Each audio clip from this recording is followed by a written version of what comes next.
We're back. Ladies and gentlemen, welcome to Sponsored Content. I am your host. Today on Spawn Storytime episode number 11, we will cover Spawn issue number 11, another issue with a guest writer. Today's guest writer is Frank Miller, who many of you may know from Sin City, maybe in Batman, Daredevil, or Lone Wolf and Cub. Before we get into issue number 11, let's recap real quickly issue number 10.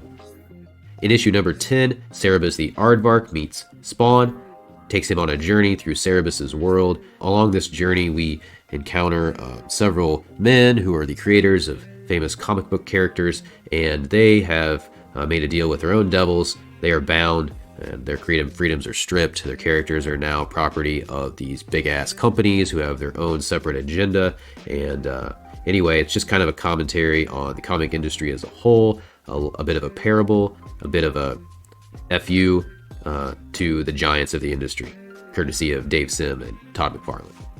Issue number 11 was released on June 1st, 1993, featuring artwork depicting Spawn sort of in the midst of a big street battle, maybe between two separate clans here based on coloration. Pretty cool looking cover, much better than 8 in my opinion, but art is subjective, so what the hell do I know? Again, this issue was guest written by Frank Miller. In this issue, we will cover a street war between two gangs. We will also have our first introduction to the character Boots in issue number 11. Boots is kind of part of the duo of Bobby and Boots. Boots will quickly become another one of Spawn's confidants or associates. There's a lot of action in this issue, so without further delay, we'll jump right into it. Issue 11 starts off with Spawn snapping back to reality. He's been having nightmares. That's really the only way we can explain the last issue. Although he may have really gone on a journey with Cerebus, we're not entirely sure. But Al wakes up, he's having a nightmare. We see Bobby here. He's like, "Yo, Al, for Christ's sake, buddy, snap out of it." And Spawn wakes up screaming. Spawn is thrashing around on the ground, recovering from his nightmare. Bobby and Boots are looking on, sort of like, "Dude, chill out. You know, you're gonna have the cops right back down here. We just got rid of them." And Bobby realizes he's gonna have to slap the shit out of Spawn to get him to wake up, so he does that. Spawn sort of comes to, and he's like, "Oh, dang, Bobby, Boots, just you guys." And he realizes he had this really weird nightmare with angel bounty hunters and a talking aardvark who smoked. Bobby and Boots are like, yeah, you know, you're drunk. You know, it's the wine. We have crazy dreams too, mostly about other animals and bugs. But Spawn's like, "I don't even drink, dude. I've been down here. You see me. I ain't sucking Grandpa's cough syrup." So they're like, "You know, you've been down here a while, and you haven't really complained to us about your life," which is kind of what everybody does there, apparently. But maybe they weren't around a few issues ago when Spawn sort of rehashed his whole life story, which was kind of sad. So, you know, maybe they were drunk and passed out. But basically, Bobby just kind of explains how Boots takes care of his shit kickers, and that's how he's got his nickname. And, you know, basically, like, Spawn is sort of like Boots in a way, and that all he has is this alleyway, and all Spawn has is, you know, the bums in the alley, and that's his home. On our following page, there's a gigantic boom, and Spawn, he immediately recognizes this sound as being a 50mm tsunami. It's a Japanese model. The cops don't use this, so this is military, and Spawn is now interested because this harkens back to his time in the military when he was, you know, an assassin, a mercenary. So he's amped up. He's like, "Hell yeah, let me get some of that action. I'm gonna go see what this is about." And he rolls up on another big explosion, sort of tosses this woman with the purple headband around, and she's like, "Save me." So Spawn, being a pretty nice guy in general, like if you're a geek off the street, Spawn's generally pretty amicable towards you and will like try to save you. So he kind of tries to shield this woman from this blast. Really doesn't make any difference for her.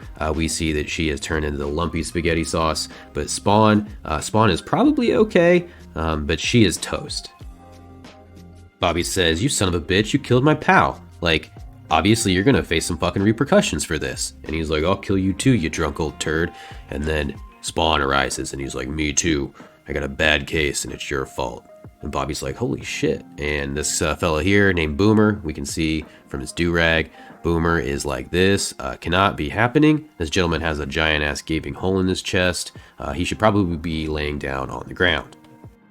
Spawn is now regaining his composure, and Bobby's confused. He's like, hey, can you help me understand a bit what's going on here? Because, first you're having a really bad dream about aardvarks, and then you're dead. Now you're not dead. This big asshole, you let him go. There's also a giant hole in your chest. I can put my whole ass fist through it. So Bobby's just like, can I get a bit of an explanation maybe? And Spawn is like, first, I'm letting this dude run away so I can follow him. He tried to save this girl, that didn't happen. Maybe like find out who she is or what's going on here. This guy had this big ass military cannon from Japan.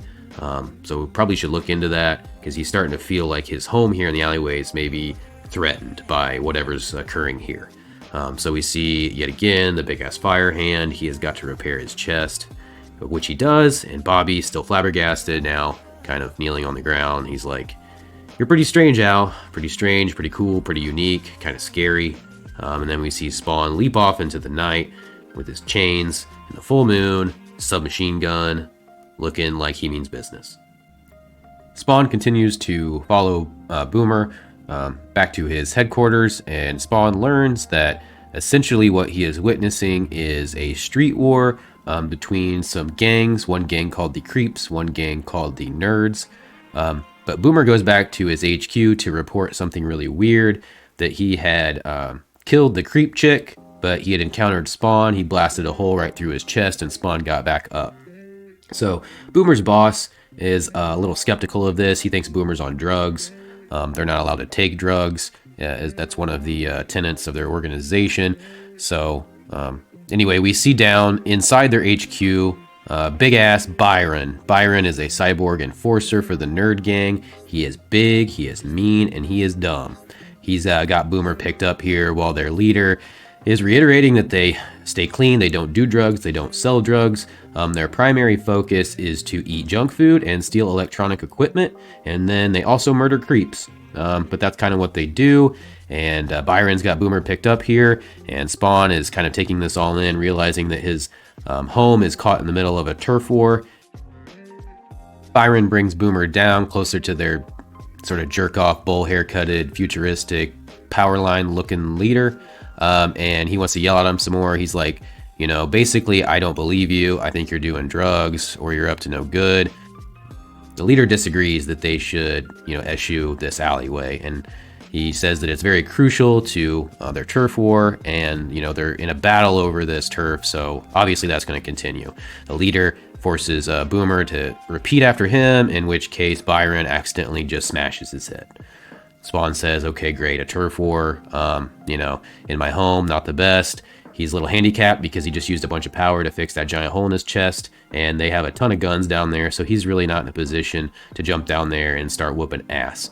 He says, in the military, he learned to tell the difference, between when you should attack and when you should regroup. So he's thinking like a soldier now, and he is going to try to create a situation that will be advantageous for him. Meanwhile, back in the alleyway, Bobby and Boots are looking upon this dead chick, trying to figure out what to do. They want to dispose of this body. They don't want the cops showing up, asking them questions. Boots really doesn't want to get too close to her because he doesn't want her blood on his kicks. So anyway, we see James. James rolls up, and James is the cyborg enforcer for the Creep Gang. He is big, he is mean, but he's kind of a baby. So he rolls up, he sees Buffy here, deceased. He's, emotional over this. Bobby and Boots are like, hey, don't mind us. We had nothing to do with this. We're outie. And James is just floored. He's like, the nerds will pay for this. I'm going to go on a rampage as soon as I get my permission. Like, I'm going to go kick some ass. James says first he's got to show the nerds that this alleyway belongs to them, the creeps. So he yoinks Bobby up, and he's going to mark it in blood with Bobby's blood. And then we see a giant boom. Spawn says, sure, this is a smelly, filthy rat hole of an alley, but it's my fucking alley, so get out of here. And he lights him up again. He hits James a second time. James gets up. He's a big cyborg enforcer, so he's not down for the count. He's like, I'm kind of sad, you're coming at me, when I'm trying to be sort of in my feelings, and, that's not cool. So he's like, and he starts firing off at Spawn, who's sort of tumbling and somersaulting around, trying to avoid this fire.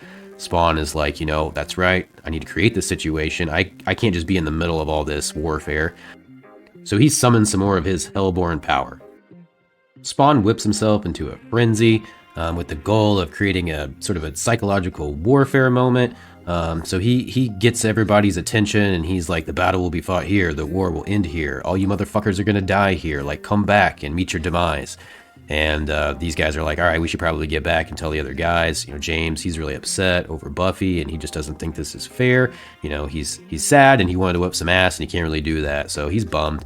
And then Spawn, he soon finds himself at the nerd camp, basically doing the same thing, whipping up another frenzy here, stating that the war will end, the alley will be your grave, you're all gonna die, come here at midnight and get yours.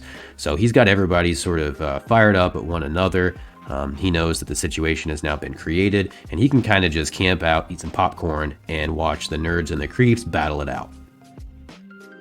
So we meet the gangs down on the street, and we see the beginning to their epic battle. Lots of punches flying, limbs flying, a lot of rat-a-tat-tat, a lot of bullets. We see the carnage in the next page, bodies flying everywhere, blood all over. We get this sort of funny, cheeky shot of Spawn's arm behind the dumpster. He's like, I think they're just about finished. And now we see the complete carnage and aftermath, the alley littered with bodies from both sides, James in the center, sort of defeated, and Byron. Byron is the last one left. He still lives. Byron rules. O'Doyle rules, and Byron now owns the alleyway. We see Spawn with his big-ass cape. He's standing there looking tough, and Bobby is behind him, of course. Spawn says Byron. Spawn wants to play alien, of course, and Byron just doesn't understand what this means. Spawn goes on to describe how teleportation sucks. It's basically like diving into a meat grinder, but it's the only way. He knows that the problem is Byron's armor, and he remembers a story about Houdini when he was discussing a bank vault that he had locked himself into, and described the vault as a place that was built to keep people out, but not necessarily to keep people inside. We get this awesome shot of this chest-bursting Spawn fisting Byron through the chest here, and we see that Spawn is actually teleported inside Byron, inside the armor, and come out of his torso, a la the movie Alien. Now that Spawn has worked smarter and not harder in eliminating the threat to his home in the alleyway, the turf war that was proceeding between the two warring gangs, the nerds and the creeps, Bobby says, buddy, I'm not going to ask you any more questions about, things that aren't my concern. I understand that sometimes there's just things that I'm not going to get, and that's fine. I'm not even going to ask you about how you just transplanted yourself into this dude's chest and came back out. But what's up with our alleyway? Because this is like our home, and, where am I going to sleep tonight? Because there's a lot of dead bodies everywhere. And Spawn says, we'll let the cops come in. They can clean this shit up. And once they're done, we'll move right back in. Life goes on. And we'll see in the next episode, we get to find out who killed Spawn. So that should be pretty interesting. This has been Spawn Storytime, episode number 11, in which we saw Spawn take care of two street gangs that were kind of encroaching on his home in the alleyway. A lot of action here, a lot of blood, a lot of carnage. This issue was written by Frank Miller. So in closing, this has been sponsored content with Spawn Storytime, episode number 11. Thanks for stopping by. Hope to see you again.